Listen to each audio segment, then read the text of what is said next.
messing about online. Like the title and thumbnail says, I actually managed to run into PTCGRadio, I should say, Ross Gilbert in a tournament. Decided to just whip up the recording, and we actually had such a good game. It was absolutely incredible. On face value, the matchup seems really out of my favour, but we managed to have a really good game nonetheless. So let's get involved, shall we?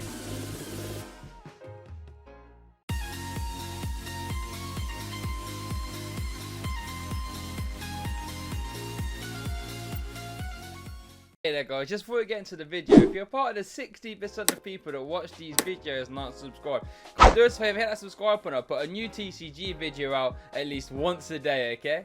Sound good? Let's get on to the video.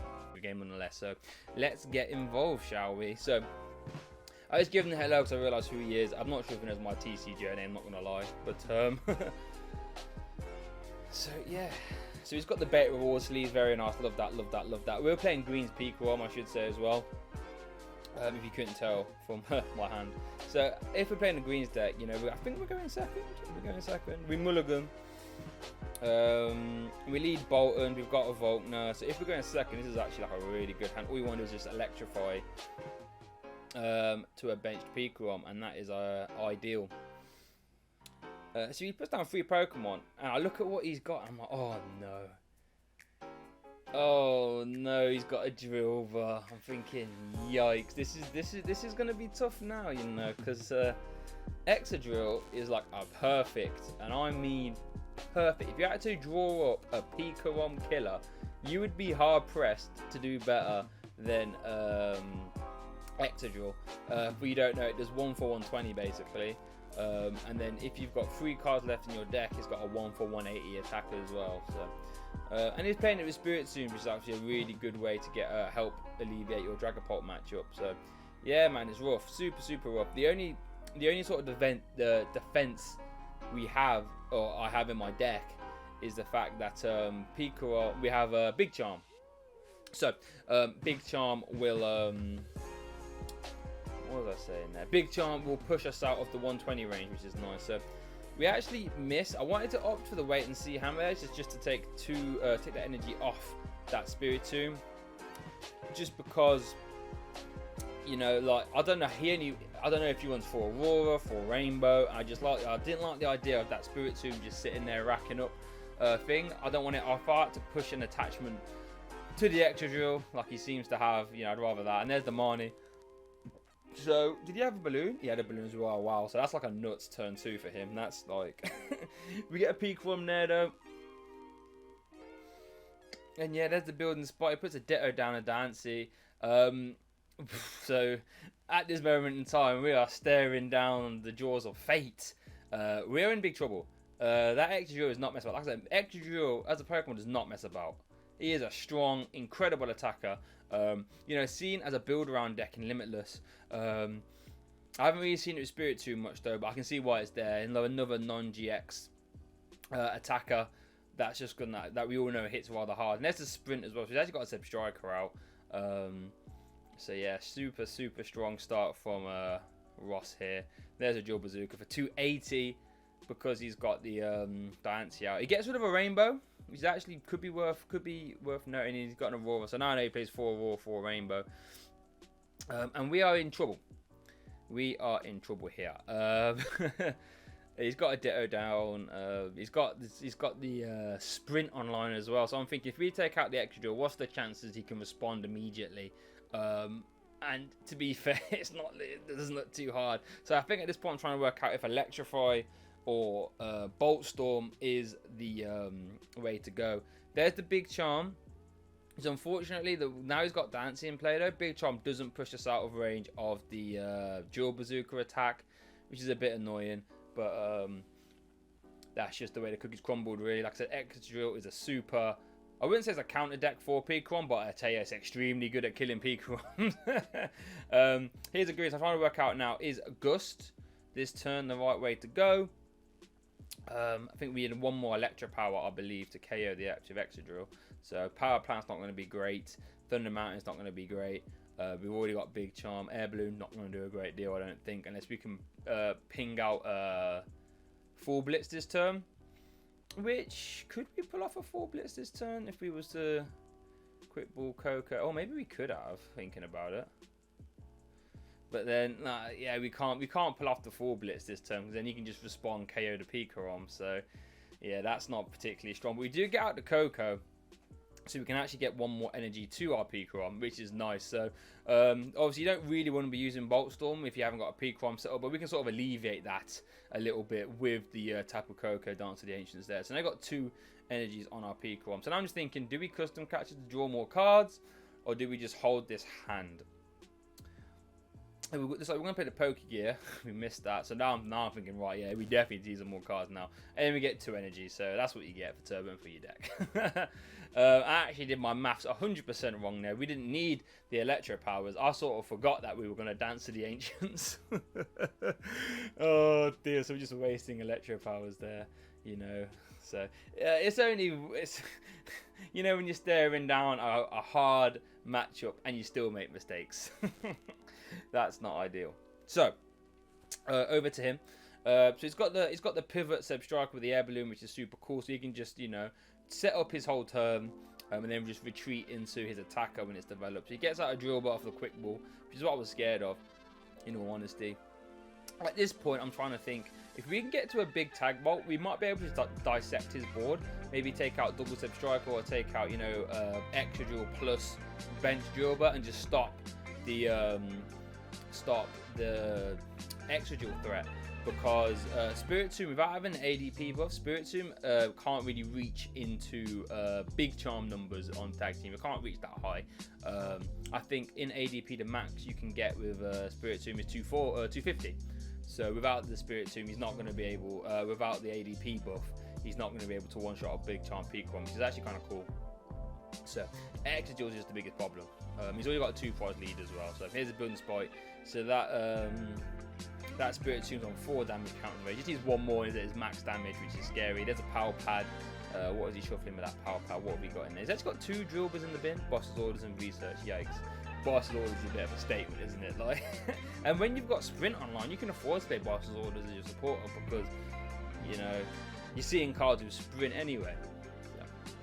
Oh, this is all well and good, but if he ever gets to the 11th hour tackle, that just one-shots everything. So, yeah, scary time. Obviously with Dancy as well, so we have some decisions to make. As I stand here, our hand ain't the greatest either, and we're surprised that. But it actually misses the energy. I should have said that, because he retreated into Blitzel. We must have missed the energy, which is, so we actually do save ourselves a turn here for sure. So just trying to have a think what we do. We always attach energy. I'm thinking Guzmahal, that searches us a whole lot of nothing, so we're not playing that. We attach the speed. We get greens. Okay, greens is cool. Greens is cool. That means we have probably Gust available, right? And at this point in time, I'm thinking Gust into Diancie means that the extra drills can't one-shot us with the drill bazooka. They have to go for the 11th hour tackle, and it just, you know, makes it a little bit harder for it. Makes them turbo free. It might end up discarding stuff he doesn't want to. So I think that's the line of play we go down. And then we can pile the energy onto us then, and, you know, really force that 11th hour tackle, because you won't be able to kill us with Drill Bazooka. So I think that's the line we go down here. Yeah, there's the custom catchers. I think that's always the correct play. Yep, there's the custom catchers. It just feels weird. Custom catching for 1 prize, like, it's not really what you want to be doing, is it? There's the custom catchers. We bring up, there's Dancy. There's the switch. Yeah, we're gonna pile the energy onto ourselves, I believe. Yeah, I think that's the. And you're really forcing his hand now. We're saying to him, right, you're gonna carry this Pikarom, otherwise we're gonna have a big fat tag bolt. And I think that's the only way we stay in the game, really, is to try and get some massive tag bolt value for sure. As it stands now, I think we've used 3 custom catchers or 4 custom catchers. So we've got no Gust now, which is a bit annoying. I think we play 1 boss's orders, but, you know, it's gonna be hard for us to find it. There's Spiritomb with the hustle button now, so that's doing 190? No? 160. I think it's 160. Yeah, 160 it does now, because it maxed out with 210 with a full 5 damage counters on him. Let's have a look. So we promote the Seb Striker. He's having a think for sure. Obviously, he has got Drillbur down, so he can, you know, if he can get to 11th hour tackle, the game's pretty much over at that point. I mean, to be fair, I guess we have got Bolt under the line though. We actually do have an alternate attacker. So we put him in a bit of an interesting position here. You know, we're definitely not out the races yet, that's for sure. There's a great ball. There's that nice black and white era artwork there. Hits the Seb Striker, which is super cool. So now he's got 2 sprints. So, you know, he's going to be seeing a lot of cards. He basically sees 8 cards for his turn. That's without playing supporters either. So, you know, it's a lot of cards to be seeing, isn't it? Let's see. So he's definitely thinking. So he's definitely put him in a bit of a position. Obviously, tag bolt, like when you get the big scary tag bolt off, that's gonna destroy anything on his side of the board. Nothing on his board has more than 170 HP on the bench, right? So taking out double Substrike could be kind of cool. Taking out double attacking threats. So at this time, oh look, he plays the Rototiller extra drill as well. Taking out double Drillbur, you know, taking out Drillbur plus 2. You know, we've got quite a few options there. Basically anything. We just click attack. And there's a Theone, which is super interesting. So Theone, if he decides to use it, will push us to the bench and bring up the Bolton. And that indeed looks like that's what he's going to do, which is cool. It does mean that extra drill can take a KO on Bolton, which is kind of annoying. Even with a big charm, he would still one-shot us. With the dual bazooka, I should say, the 120 attack. So that's pretty clutch. We've got to hope they miss energy now, baby. But if he does KO Bolton, that means we do get the tag bolt off. That is indeed what will happen. Oh, yeah, it attaches to Spiritomb, which is interesting.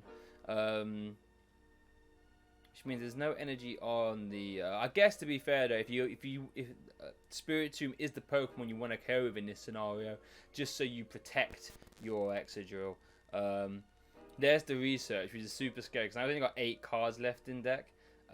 He's going to ordinary rod though, so he might have a couple more. But he's still got his sprints online, which is super scary because that means 11th hour tackle. You know, he's in that range. And you have to ask yourself, you know, when he's got such little deck left, chances of him missing energy are super, super low. Like, let's be honest. So the Spiritomb's coming in super clutch. There, you can see as an alternate attack in a deck like this, how strong it is. Because that's exactly what he needed. He needed to take a KO without putting an extra drill in the firing line, and that Spiritomb has done exactly that. So he goes down to 2 prizes. If we go into our big Pikarom and say, right, let's do this.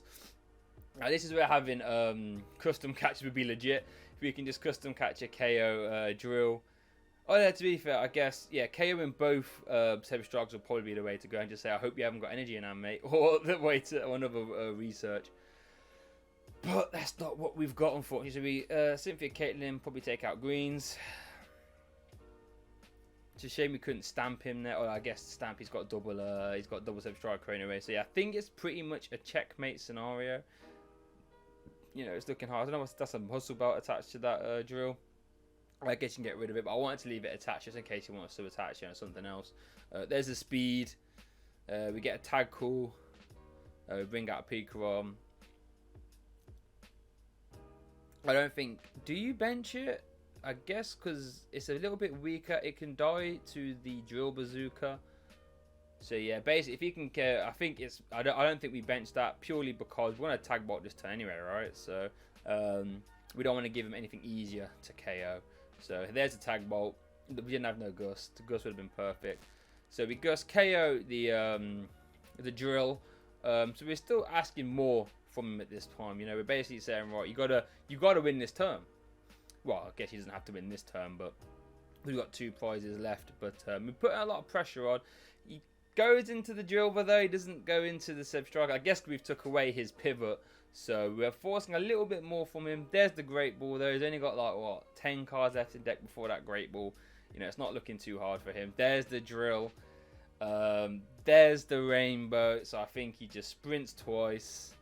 And that's your 11th factor. He had the research in hand anyway. So yeah, so that's scary. That's rough. So I feel as if we did alright. We played quite well considering. But there's the 11th hour tackle for 360. Ross proving that deck there is hella cool. And I always like it when counter decks can like add wrinkles to shore up other matchups. Because I think the extra list that's been doing well in Limitless has just been a pure counter deck to Pikarom, whereas this has a little element of the Spiritombs and other attackers to help out other matchups. Just put good cards together and I'm sure good things will happen. But thank you for watching as always. If you like the video, like the video. You know, I put a new TCG video out every single day, so hit that subscribe button if you're after that sort of stuff. But thanks for watching, and I'll see you all next time.